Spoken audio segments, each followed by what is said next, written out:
Students ধরো এভাবে বলছি, আমি মাছ না ধরে পারি না, আমি ছবি না এঁকে পারি না, আমি ফুটবল না খেলে পারি না, আমি সেখানে না গিয়ে পারি না, আমি নামাজ না পড়ে পারি না।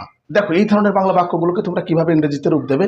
দেখো যখন বাংলা বাক্যের মধ্যে না করে পারা উল্লেখ থাকে, না করে পারা, তখন তোমাদেরকে একটা স্ট্রাকচার ফলো করতে হবে। দেখো তোমাদেরকে এই স্ট্রাকচারটা ফলো করতে হবে, subject plus can't help plus মূল ভার্বের সাথে আইএনজি যোগ plus object, subject plus can't help plus মূল ভার্বের সাথে আইএনজি যোগ প্লাস অবজেক্ট।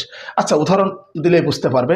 ধরো এভাবে বলছি, আমি মাছ না ধরে পারি না, I cannot help catching fish, I cannot help catching fish. আমি সেখানে না গিয়ে পারি না, I cannot help going there, I cannot help going there. আমি বই না পড়ে পারি না, I cannot help reading book, I cannot help reading book.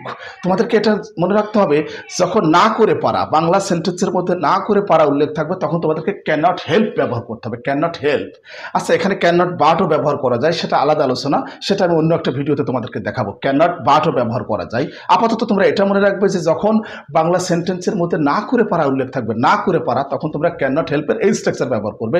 যেমন আমি অপেক্ষা না করে পারি না, I cannot help waiting, I cannot help waiting.